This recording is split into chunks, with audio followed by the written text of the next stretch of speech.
ನಮಸ್ಕಾರ ಕದಂಬ ನ್ಯೂಸ್ಗೆ ಸ್ವಾಗತ. ನಾನು ಸೋನಿಕಾ ಸುದೇಶ್. ಮೊದಲಿಗೆ ಮುಖ್ಯಾಂಶಗಳು.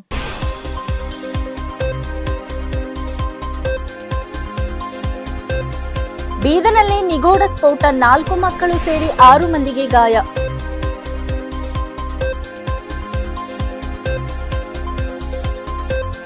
ಹುಮ್ನಬ ಸ್ಫೋಟ ಪ್ರಕರಣ ತನಿಖೆಗೆ ಈಶ್ವರ್ ಖಂಡ್ರೆ ಆದೇಶ.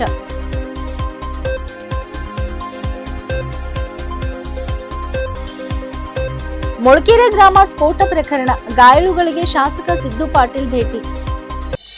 ಸುದ್ದಿಯ ವಿವರಗಳು. ಅನುಮಾನಾಸ್ಪದ ವಸ್ತುವೊಂದು ಸ್ಫೋಟಗೊಂಡು ಓರ್ವ ಬಾಲಕ ಹಾಗೂ 3 ಗಂಭೀರವಾಗಿ ಗಾಯಗೊಂಡ ಘಟನೆ ಹುಮ್ನಾಬಾದ್ ತಾಲೂಕಿನ ಮೊಳಕೆರೆ ಗ್ರಾಮದಲ್ಲಿ ನಡೆದಿದೆ. ಮೈಕೈ ಸುಟ್ಟಿದ್ದು ಎಲ್ಲರನ್ನೂ ಬ್ರಿಮ್ಸ್ ಆಸ್ಪತ್ರೆಗೆ ದಾಖಲಿಸಲಾಗಿದೆ. ಅನ್ವರ್ ಪಾಷಾ ಎಂಬ ಯುವಕನ ಸ್ಥಿತಿ ಗಂಭೀರವಾಗಿದ್ದು ಆತನನ್ನು ಹೆಚ್ಚಿನ ಚಿಕಿತ್ಸೆಗೆ ಹೈದರಾಬಾದ್ಗೆ ರವಾನೆ ಮಾಡಲಾಗಿದೆ. ವಸ್ತು ಬ್ಲಾಸ್ಟ್ ಆದಾಗ ಪಕ್ಕದಲ್ಲಿ 6 ಜನ ಮಕ್ಕಳು ಮತ್ತು 2 ಯುವಕರು ನಿಂತಿದ್ದರು ಎಂದು ತಿಳಿದು ಬಂದಿದೆ. ಮತ್ತೊಬ್ಬ ಗಾಯಾಳು ಜಬ್ಬರ್ ಸಾಬ್ 65 ಎಂಬುವವರನ್ನು ಸೋಲಾಪುರ ಆಸ್ಪತ್ರೆಗೆ ರವಾನಿಸಲಾಗಿದೆ. ಸ್ಫೋಟಕ ನಿಖರ ಕಾರಣ ತಿಳಿದು ಬಂದಿಲ್ಲ. ಆಸ್ಪತ್ರೆ ಆವರಣದಲ್ಲಿ ಕುಟುಂಬಸ್ಥರ ಆಕ್ರಂದನ ಮುಗಿಲು ಮುಟ್ಟಿದೆ.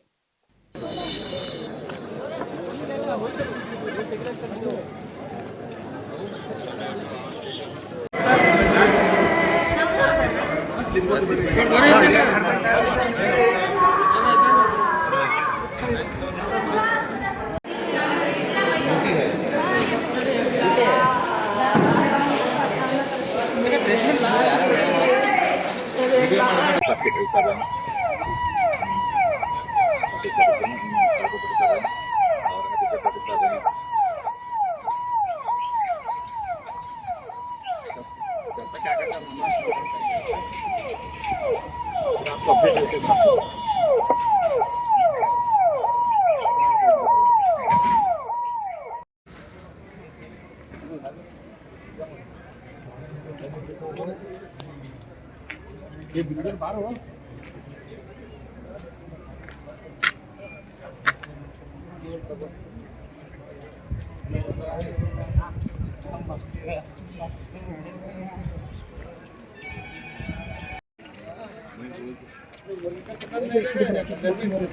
ನಿಮ್ಮ अगर एक कपड़ा है सिर्फ थोड़ी मात्रा में नहीं इस्तेमाल कर सकते.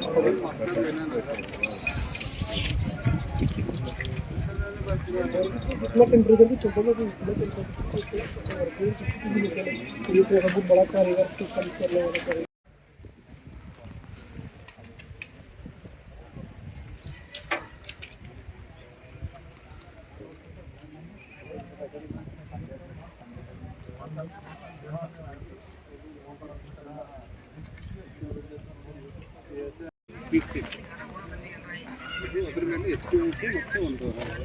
ಅಂಟು ಮಾಡ್ತಾರಂತ.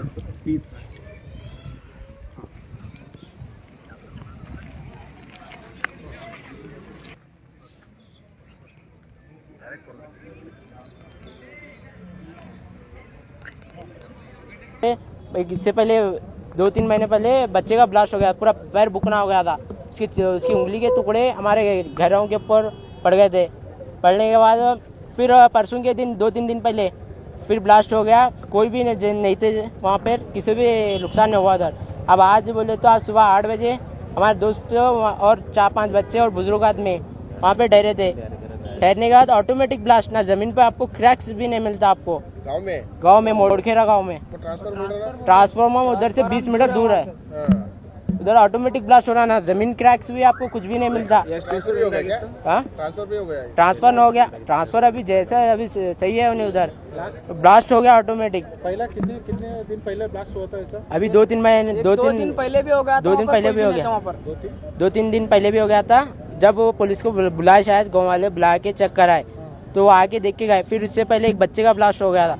उसको भी इधर बीदर गवर्नमेंट हॉस्पिटल में ले गया के उसका ट्रीटमेंट करा के उसका पैर कट कराए थे. पैर कट करा के लेके गए थे उसको. और हम जो है हमारे उमनाथ तालुके लोकल कैमरामैन को बोल के और हमारे जो हमारे सिद्धू पाटिल सर है उनसे रिक्वेस्ट करके बच्चे का ट्रीटमेंट के लिए हेल्प मांगे थे उनसे. तो ब्लास्ट जब हुआ था साउंड कैसा आया था? जो इतना साउंड था कि जो पूरा गाँव है ना, पूरा गाँव एक जगह जमा हो गया. क्या हो गया बोल के जब जैसे गांव में से मालूम हो गया तो पूरे गांव के लोग आपको वहाँ मिलेंगे. अभी भी वहीं ठहरे हुए गांव के लोग. क्या है वो, क्या है मालूम हो गया? कुछ मालूम नहीं हो रहा, इसलिए हम पुलिस को बोले तो पुलिस भी इमीडिएट एक्शन भी नहीं ले रहे उधर. क्यों किस लिए हुआ क्या हुआ वो भी नहीं बोल रहे हम लोगों को। और जहाँ उसके बाजू बाउंड्री भी नहीं खींच रहे, ऐसा हो रहा है इधर। बाउंड्री उधर कैमरा भी था, कैमरा भी निकाल दिया अभी। ಹುಮ್ನಾಬಾದ್ ತಾಲೂಕಿನ ಮೊಳಕೆರೆ ಗ್ರಾಮದಲ್ಲಿ ಅನುಮಾನಾಸ್ಪದ ವಸ್ತು ಸ್ಫೋಟಗೊಂಡು ಶಾಲೆಗೆ ತೆರಳುತ್ತಿದ್ದ ಮಕ್ಕಳು ಸೇರಿ 6 ಜನರಿಗೆ ಗಂಭೀರ ಗಾಯಗೊಂಡ ಘಟನೆ ಬಗ್ಗೆ ಜಿಲ್ಲಾ ಉಸ್ತುವಾರಿ ಸಚಿವ ಈಶ್ವರ್ ಖಂಡ್ರೆ ಅವರು ತನಿಖೆಗೆ ಆದೇಶಿಸಿದ್ದಾರೆ. ಗಾಯಾಳುಗಳಿಗೆ ಸೂಕ್ತ ಚಿಕಿತ್ಸೆ ಕೊಡಿಸಲು ಮತ್ತು ಚಿಕಿತ್ಸಾ ವೆಚ್ಚ ಭರಿಸಲು ಜಿಲ್ಲಾಡಳಿತಕ್ಕೆ ಅವರು ಸೂಚಿಸಿದ್ದಾರೆ. ಅಲ್ಲದೆ ಜಿಲ್ಲಾ ಪೊಲೀಸ್ ವರಿಷ್ಠಾಧಿಕಾರಿ ಮತ್ತು ಸ್ಫೋಟಕ ಪರೀಕ್ಷಾ ತಜ್ಞರನ್ನು ಸ್ಥಳಕ್ಕೆ ಕಳುಹಿಸಿ ಮಾದರಿ ಸಂಗ್ರಹಿಸಿ ತನಿಖೆ ಮಾಡಲು ಆದೇಶಿಸಿದ್ದಾರೆ. ಸ್ಫೋಟಕ ಕಾರಣವೇನು, ಸ್ಫೋಟಕ ಬಳಕೆಯಾಗಿರುವ ವಸ್ತು ಯಾವುದು, ಆ ಸ್ಫೋಟಕ ವಸ್ತು ಅಲ್ಲಿಗೆ ಹೇಗೆ ಬಂತು, ಯಾವ ಉದ್ದೇಶಕ್ಕೆ ಅದು ಬಳಕೆಯಾಗುತ್ತಿತ್ತು ಎಂಬ ಬಗ್ಗೆ ಸಮಗ್ರ ತನಿಖೆ ನಡೆಸಬೇಕು. ಸ್ಫೋಟಕ ಕಾರಣ ಆದವರ ವಿರುದ್ಧ ಕಠಿಣ ಕ್ರಮ ಕೈಗೊಳ್ಳಲು ಅವರು ಸೂಚಿಸಿದ್ದಾರೆ. ಹುಮ್ನಾಬಾದ್ ವಿಧಾನಸಭಾ ಕ್ಷೇತ್ರದ ಮೊಳಕೆರೆ ಗ್ರಾಮದಲ್ಲಿ ಇಂದು ಬೆಳಗ್ಗೆ ಸಂಭವಿಸಿದ ಸ್ಫೋಟದಲ್ಲಿ ಗಾಯಗೊಂಡು ಬೀದರ್ ಜಿಲ್ಲಾ ಆಸ್ಪತ್ರೆ ಹಾಗೂ ಗುರುನಾನಕ್ ಆಸ್ಪತ್ರೆಗೆ ದಾಖಲಾಗಿ ಚಿಕಿತ್ಸೆ ಪಡೆಯುತ್ತಿದ್ದ ಗಾಯಾಳುಗಳನ್ನು ಹುಮ್ನಾಬಾದ್ ಶಾಸಕ ಸಿದ್ದು ಪಾಟೀಲ್ ಭೇಟಿ ಮಾಡಿ ಆರೋಗ್ಯ ವಿಚಾರಿಸಿದರು.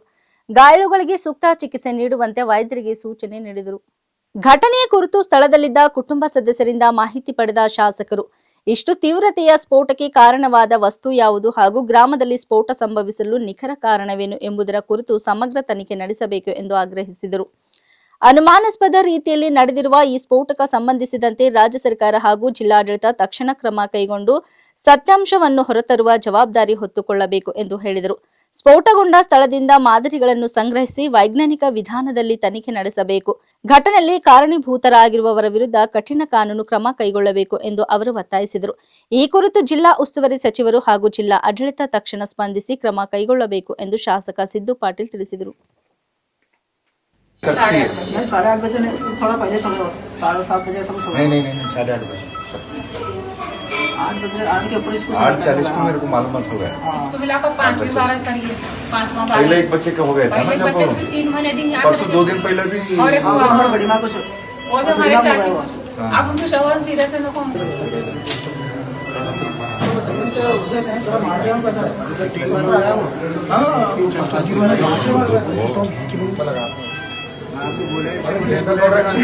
लास्ट टाइम जब केस होता देखो वो FSL का रिपोर्ट कोई भी नहीं, कुछ भी नहीं है उसके अंदर, नॉर्मल आया इल्लीगा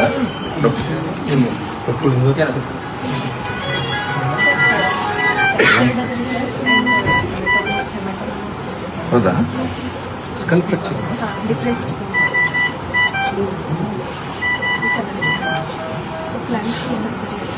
ನಾವು ಬ್ಯಾಗ್ ಹಾಕೊಂಡಿದ್ದೇನೆ ಸರ್, ಅವ್ನು ಪೂರಾ ಬ್ಯಾಗ್ ಚಿಂತೆ ಹೋಗ್ಯದ್ರಿ. ಬರ್ನ್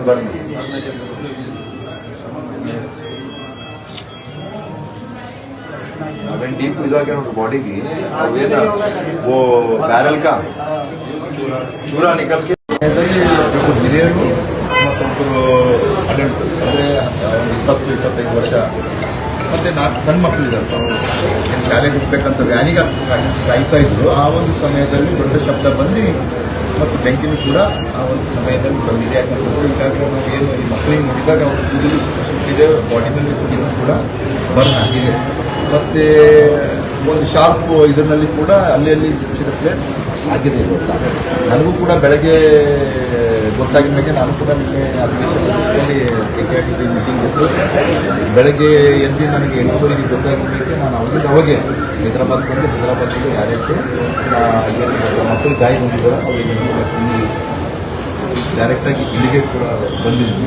ಮತ್ತು ಇಲ್ಲಿಂದು ಏನು ಯಾವ ಸ್ಥಳದಲ್ಲಿ ಆಗಿದೆ ಈಗಾಗಲೇ ಎಲ್ಲ ನಮ್ಮ ಅಧಿಕಾರಿಗಳು ಕೂಡ ಆ ಸ್ಥಳದಲ್ಲಿ ಮೊಳಕೆರೆ ಗ್ರಾಮದಲ್ಲಿ ಇರ್ಬೋದು, ನಮ್ಮ ತಹಸೀಲ್ದಾರ್ ಇರ್ಬೋದು, ಬೇರೆ ಎಲ್ಲ ಅಧಿಕಾರಿಗಳು ಮತ್ತು ಏನು ಈ ಒಂದು ಇನ್ವೆಸ್ಟಿಗೇಷನ್ಸ್ಗೆ ಯಾರ್ಯಾರು ಏಜೆನ್ಸಿಗಳು ಭೇಟಿ ಬರ್ತಾರೆ, ಬಾಂಬ್ಸ್ಪಾಟ್ಸ್ಗೆ ಆಗ್ಬೋದು, FSLs ಆಗ್ಬೋದು, ಈಗಾಗಲೇ ಎಲ್ಲರೂ ಕೂಡ ಒಂದು ತನಿಖೆ ಮಾಡ್ತಾಯಿದ್ದಾರೆ. ಆ ತನಿಖೆಯಿಂದ ಏನು ಹೊರಗೆ ಬರ್ತದೆ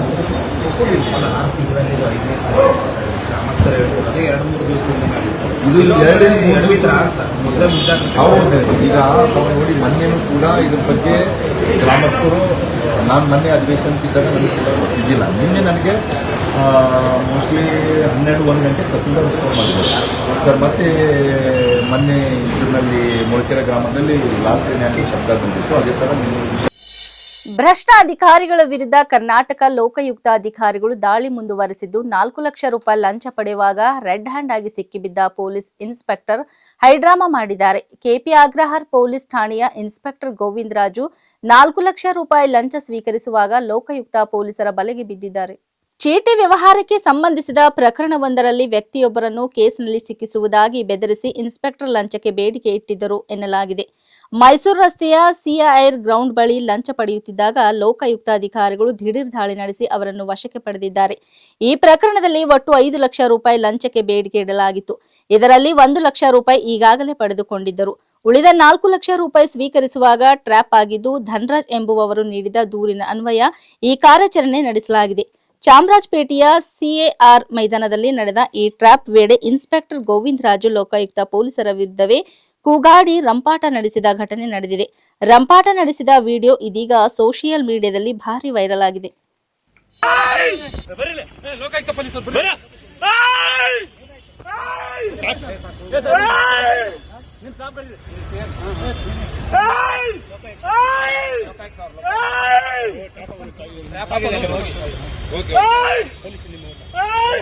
ನಿಮ್ ಸಿಬ್ಬಂದಿ ಕರೀರಿ ಸರ್, ನಿಮ್ ಸಿಬ್ಬಂದಿ ಕರೀರಿ. ವೆಪನ್ ಎಲ್ಲ ಇದೆ.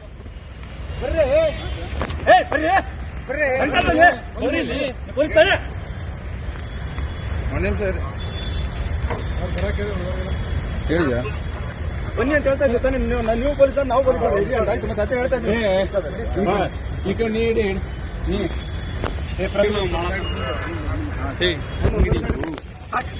Please please please please please please please please please please please please please ಬೇಡ ಅಲ್ಲಿ ವಿಡಿಯೋ ಮಾಡ. ಪ್ಲೀಸ್ ಪ್ಲೀಸ್ ಪ್ಲೀಸ್ ಸರ್ ಸರಿ ಸರಿ ಸರಿ ಕೇಳ್ತೀನಿ ಸರ್. ಪ್ಲೀಸ್ ಪ್ಲೀಸ್ ಸಮಾಧಾನ ಮಾಡಿ ಆಯ್ತು. ನೀವು ಸಮಾಧಾನ ಆಗಿ ಸರ್, ಸಮಾಧಾನ ಆಗಿ ಆಯ್ತು. ಸಮಾಧಾನ ಆಗಿ ಆಯ್ತು ಆಯ್ತು. Okay okay okay sir. Okay okay ಹೇಳಿದ್ರಿ ಸರ್. ಆಯ್ತು ಸರ್ ಆಯ್ತು. ಈ ಶ್ವೇತಾಗ ಲೊಕೇಶನ್ ಕಳಿಸ್ತಾರೆ. ಅಮೌಂಟ್ ತೆಗಿಬೇಕು ಇಲ್ಲ ಅವ್ರಿಗೆ ಕಳಿಸಿರಿ ಸರ್. ಇವ್ರು ಜೀಪ್ ತಗೊಂಡ್ ಬರೋಕಲ್ಲ. ಇಲ್ಲಿವರೆಗೆ ಸುದ್ದಿ ಕೊಟ್ಟಿದ್ದು ನಾನು ಸೋನಿಕಾ ಸುದೇಶ್. ಮುಂದಿನ ಸುದ್ದಿಯೊಂದಿಗೆ ಮತ್ತೆ ಭೇಟಿಯಾಗೋಣ. ವಂದನೆಗಳು.